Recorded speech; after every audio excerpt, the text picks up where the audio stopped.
A volunteer? Volunteer workout, Yeah, there's a lot of energy. Guys wanted to come up and do something. As much as you try to give these guys some recovery time, like there's great anticipation for tomorrow, and kills a couple hours during the day, and guys can get a little bit of work in and get out of here.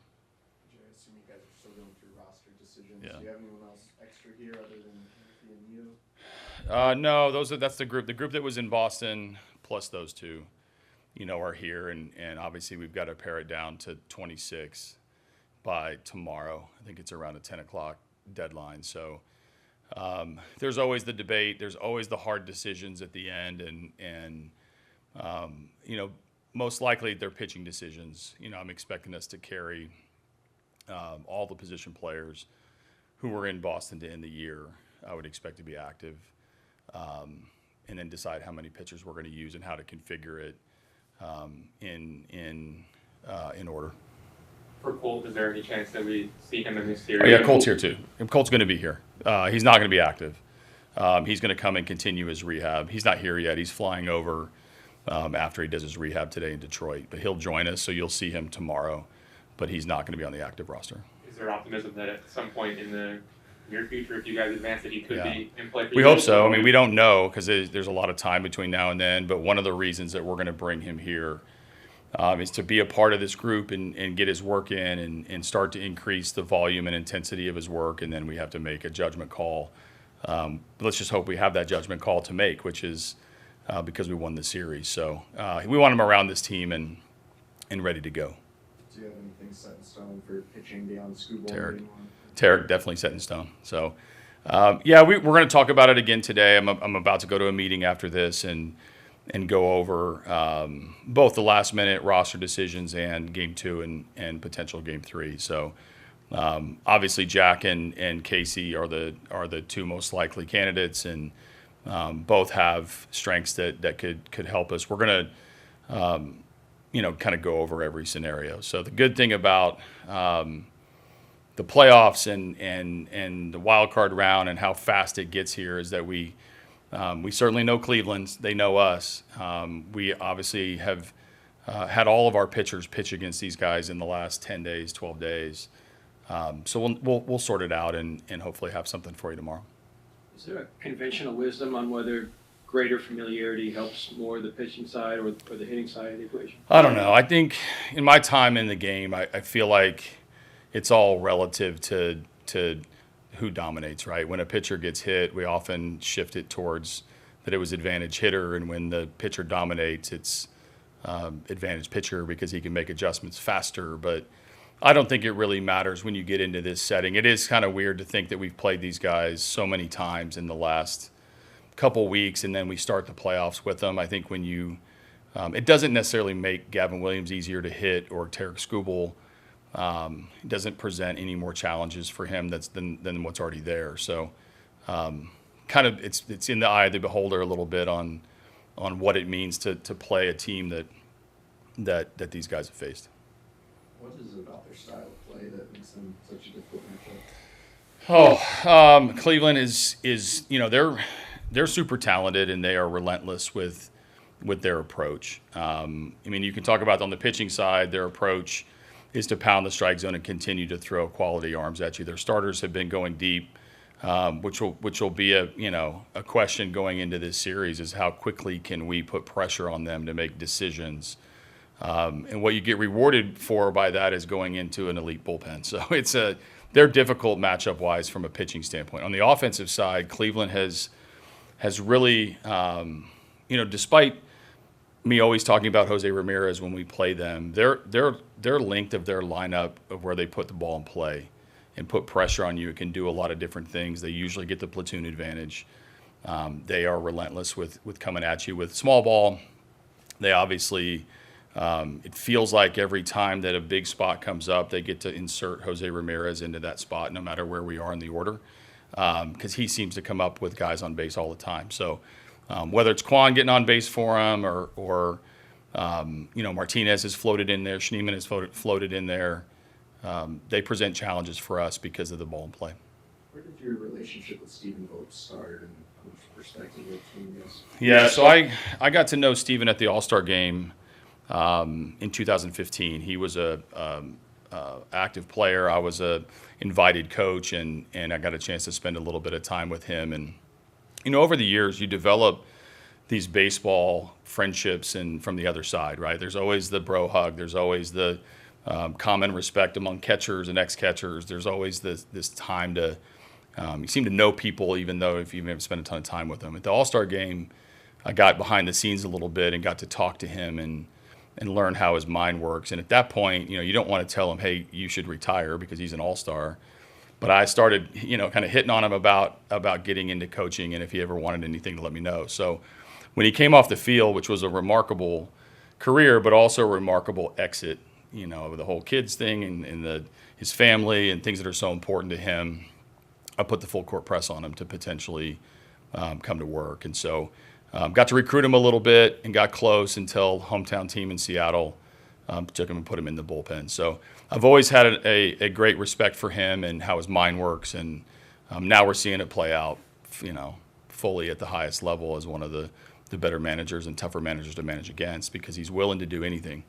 And that includes, using his gut on when he stays with his pitchers or using, the numbers to guide his framework of decision making. AJ, any worry with Skubal that this is his first start since what happened last Tuesday and it's at the same place? No, I think Tarik did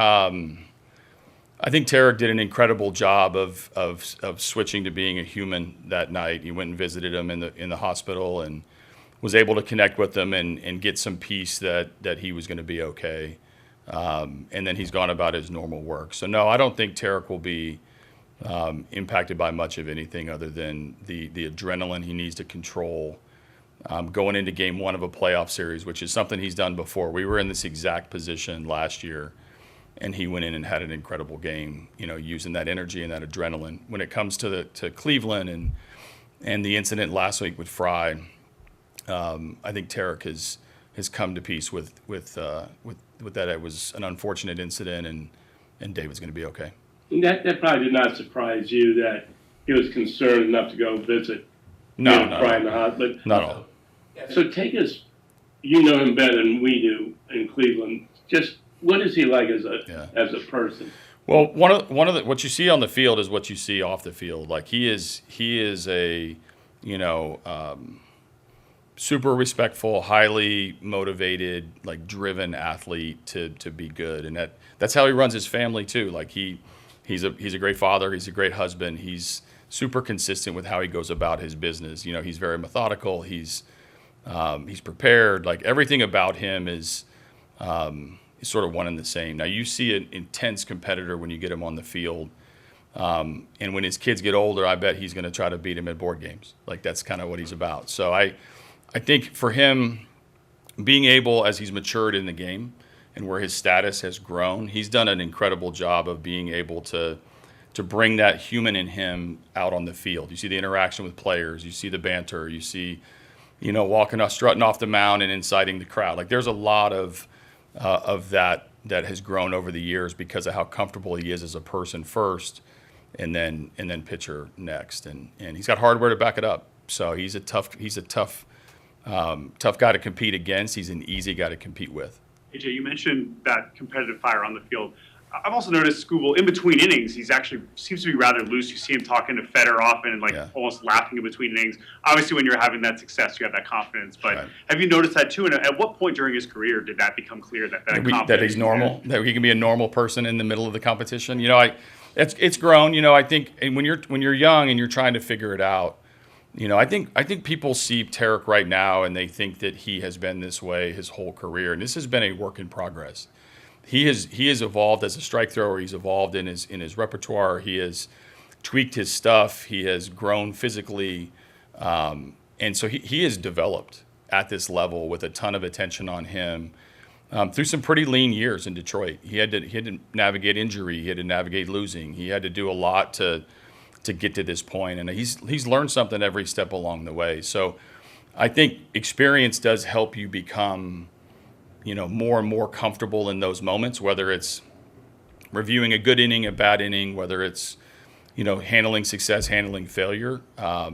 So it hasn't just clicked one time. It's been a growing sense of accomplishment for him. And I would say, completing his season last year in the regular season and stamping it with the Cy Young is always going to give a guy some stability in his world that he's among the elite. There are only so many pitchers who have that hardware. And once you get to the top of that mountain, the best part of Tarik is he got right back to the bottom of that mountain and he's climbing it again. And he's, hopefully going to win another one this year. When discussing Cleveland's lineup, what makes Rocchio a dangerous player, especially in a short series? Because you guys got to see it during the divisional last year. Yeah, so Rocchio is again another young player who's starting to learn who he is and what he's been about. And we've watched it from the other side. We saw him at shortstop. Now we see him at second. I think for a young player to be able to have the platoon advantage is a big deal early on. I don't know the person or the human, but I know the player always having, hitting the opposite-handed pitcher is a nice luxury to have. And we've watched it with our guys. Wenzel Perez has grown at the big league level over the last year and a half precisely because he's had tough at-bats, but at-bats where he's had the platoon advantage. So, I think with Rocchio, what I see from the other side is a calm heartbeat. I see him under control. I know that he's going to bring that defensively. And as more and more offensive at-bats have – I've watched from the other side of him being comfortable in the moment. The ball in play is going to help him too. So it's I think it's fun for me to look around the league and watch these young players grow, and then a year later look at what they are, and a year later after that. It's tough when they're on the other side and they get better, but he's gotten better, and I think that's a hat tip to him and the staff over there. AJ, for those of us that weren't with you in Boston, can you give us an idea, maybe the sense of relief when you clinched, and the fact that maybe September hasn't gone the way you wanted it to, but that's an understatement. Sure. But I appreciate the respect. Yeah, so I don't know if relief is the right word. I think it's a sense of accomplishment. One of the things that we believe in is playing your whole schedule and making sure that you post for 162. And we had done so well and banked so many wins at the beginning of the season that it allowed for a tough stretch to challenge that, right? But the sense of accomplishment is the same. Like, we don't need to apologize for getting to October the way that we did, because we put up the wins and we played well enough to be an October team. And I would guess Steven's going to come in here and say that we're a real challenge, And I think there's always a need to explain yourself when you're in my shoes or when you're in your team's shoes of why did it happen the way it happened. The reality is, when we set out, we wanted to be a playoff team. We wanted to win the division. And we want to continue on into the playoffs. The one thing that we can't do now is win the division. But we're in the hunt, and we have a chance to win this series as much as Cleveland does. And there's no more talk about how we got there. So the sense of accomplishment was real. The party was real. And our players deserved that moment because we earned it. And that's always going to stick with me about this team. Last year, you were the team left for dead, and you went on a run in August and September. Just what was it like now viewing it from the other side and seeing another team do it, knowing you had that experience? No, we got to see it, firsthand last year. I mean, we went on that magical run that led us to the postseason, and we fed off of that for a long time. So we know, how they feel, given that parts of the roster were traded off. The conversations were around, playing out the season and into next year. Like, we went through all that. So, but none of that matters, and we know that. Like, we know when we walked into Houston last year as the feel-good story, and the attention was coming to us about how unique it was on our path to get there. We still had people we had to deal with on the other side, and we responded. So, I want to congratulate them, because it's an incredible accomplishment to maintain your level of success for as long as you did, and then the superlative stop. Like, I'm done with them now, and now we're going to go one-on-one for a 3-game series, and whoever wins 2 gets to advance. AJ, you mentioned the growth of young players. At what point over the past year did you see Dylan Dingler as like, this guy could be an everyday catcher from where he was at this point last season to now being? I think it's more this year. We had Dylan up here last year. He didn't catch a playoff inning. But he was around it. He was part of the meetings. Jake Rogers took down every aspect of the catching position down the stretch and into October. And but Dylan's a great observer and he's a good learner. And then this year, when the opportunity opened up and Jake got hurt, a lot of our fate was in his ability to transition to being an everyday guy and handling the bulk of the catching and leading that pitching staff and contributing something on offense.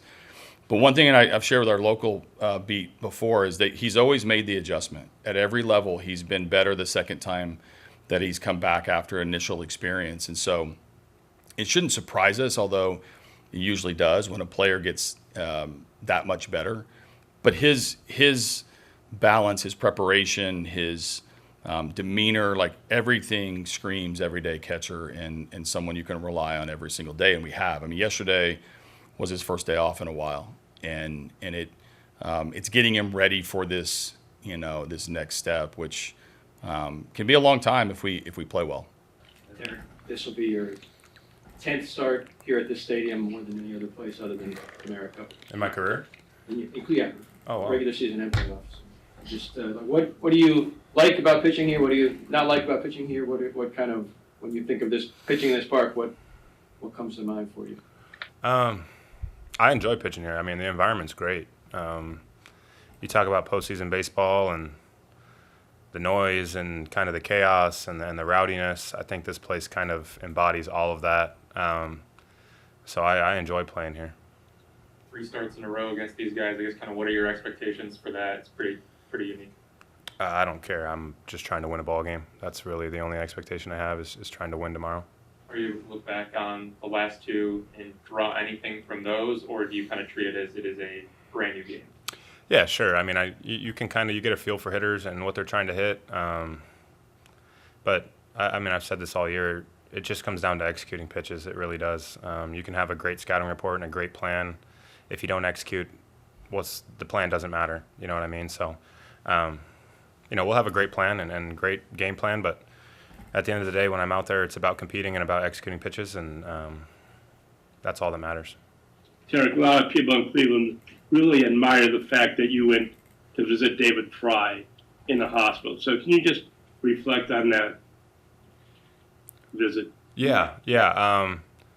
First off, very thankful for Vogt to allow me to reach out and kind of understand what was going on with me mentally in that moment, and allowing me to go with them and kind of almost, I don't want to say impede, but I'm not on their team, and I know they're a tight-knit group, so it was special for me to be able to go and just see them and apologize. Obviously, I know it's part of the game, but stuff like that is scary, and that's real-life stuff, and people don't think of our sport as a contact or physical sport as you might think like the NFL, but stuff like that can happen, and it can be life-changing. Luckily, I think it's all been pretty positive for him. The only negative is, he can't play right now, and that's something that, I feel bad about. I obviously want, him playing.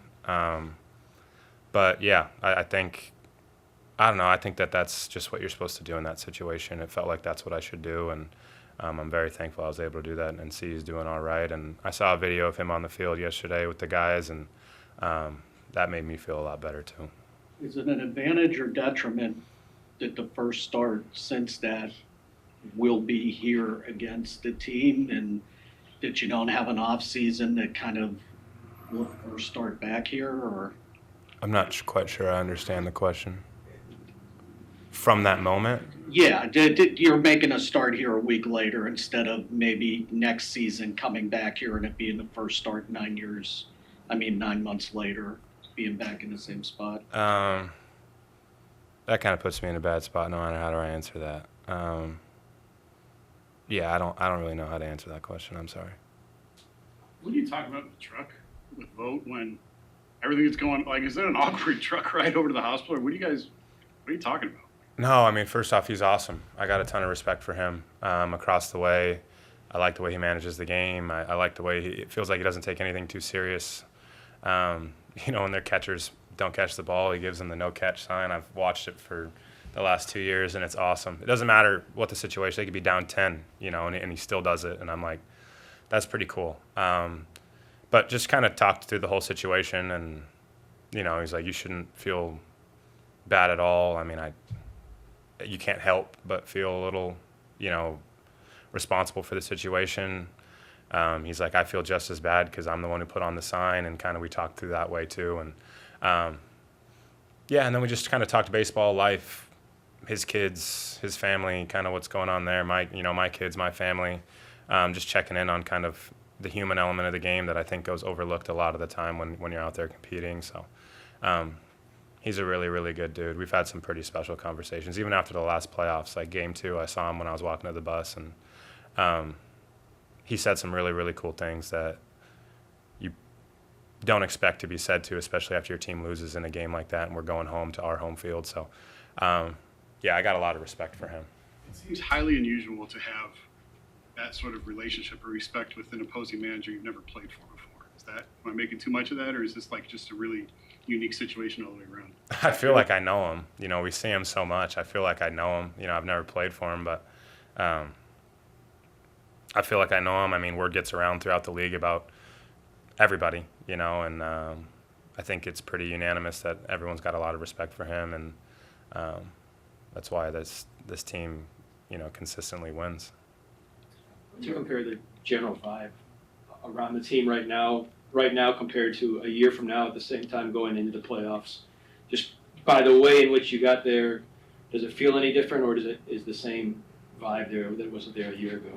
Yeah, I don't think it. I mean, we're in the playoffs. That's why you play the game. That's why you prepare. It's why you go to work for the last 7 months. It doesn't matter how we got in, we're in, and I think that's the vibe. And it was the same vibe that we had last year. Obviously, it's kind of like our seasons were flipped, first half, second half. But it doesn't matter now. All that matters is tomorrow's game and this series. And, everybody's, besides the teams that aren't playing in this wild card round, everybody's in the same boat. And doesn't matter how you get there. You just got to go out there and compete and win a baseball game. What's it like facing this Cleveland lineup? Because it seems like, especially the bottom of the order has gotten hot in September. Yeah, I think they're a pretty, tough group. They never quit. They got however many guys, 13 or 14 offensively that are going to be, on this roster, and they never quit. And I think that makes the game really fun. I think we kind of have the same group too, so it should be a pretty cool series. Tarik, what have you seen from Dylan Dingler over the past year? How has your relationship grown with him catching most of your starts after, Jake caught every single one of your starts last year? Yeah, he's been great. Outstanding behind the plate. Obviously, with the bat in his hand, he's been really good this year. He can do a lot of things. He can throw. He can back pick. He can get you out of tough situations when you're on the mound. He calls a great game. He's right there with you. He's battling there with you every single pitch. And as far as a pitcher, that's all you can really ask for behind the plate. What do you think it is about him that's allowed him to, grow into this role so young in his career? Yeah, I think a little bit of that is, confidence in himself. I think he's always kind of had that. And then I always say, you need a little bit of success at this level to kind of, help bring that confidence out of yourself. And he had that, and he sustained it, which is impressive. His season, I feel like, has been as steady as anybody on our team. So I think that speaks to the guy he is, the teammate that he is, and obviously the baseball player. Tarik, your changeup, has that been the pitch that has always been your most comfortable secondary offering? And how have you seen that pitch, perform this year in particular? I think it's been pretty good. I'm pretty confident in that pitch. I face a lot of right-handed bats, so I need something that goes to the left. When I came up, it kind of only had the ball that could go to the right. So I needed, and then once you start getting platooned like I was, you need something that goes to the left. And that's just a pitch that's been kind of an equalizer for me. When guys are geared up to hit fastballs and sliders, they tend to get pull happy. Well, it's hard to pull a changeup, when it's going the wrong way, the other way. So it's been a good pitch for me. Tarik, there's obviously been a lot made of it's Cleveland, it's Detroit. You guys have played each other a bunch, the playoff series last year. So take that out of it for a second. Just your postseason experience in general. I'm not asking you to give away state secrets, but do you feel like you're learning from your previous postseason experience where this can be a different go-round for you?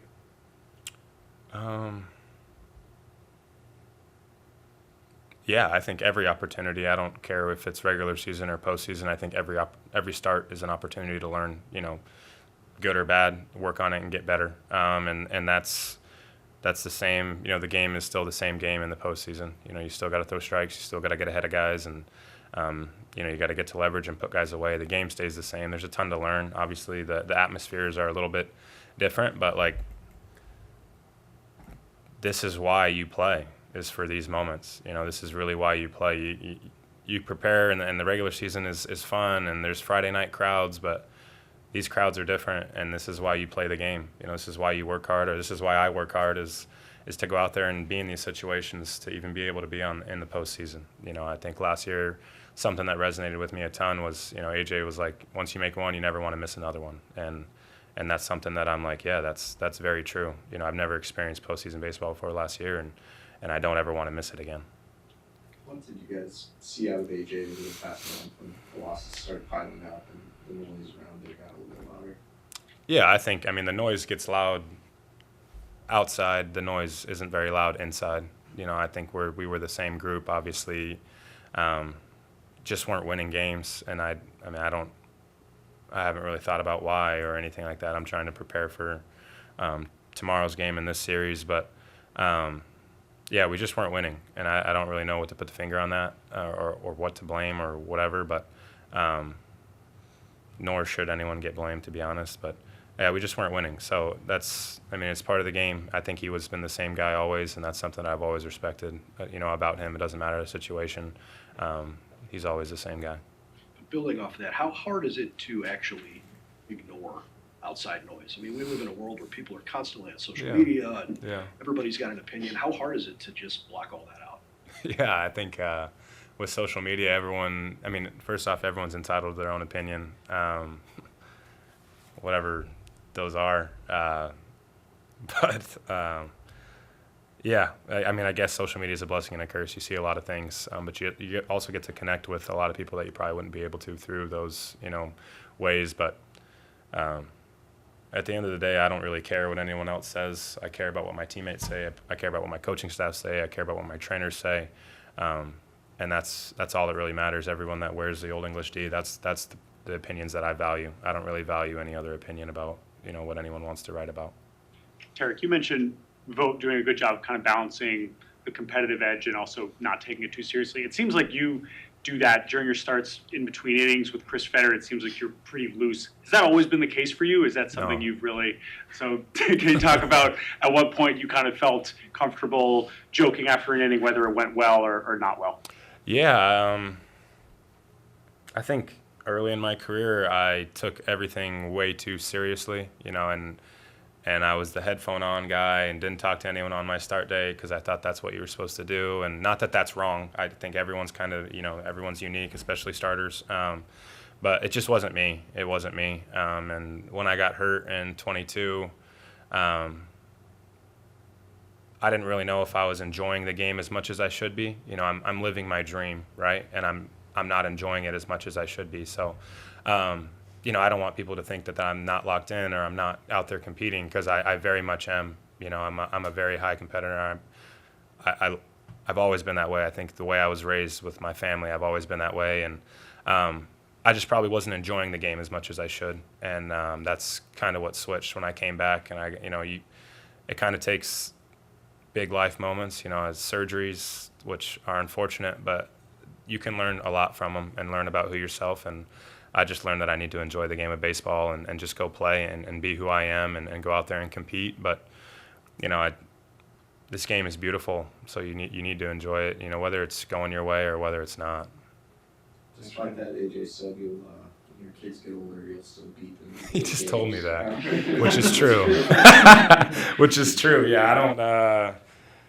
I want to get my boys in golf, and that's a selfish reason because I want to play golf with them, but I will never let them beat me until they can beat me. I don't care what tees they want to play for. It doesn't matter. But, yeah, I don't think my dad let me beat me in anything. My older brother's damn sure didn't, so, yeah.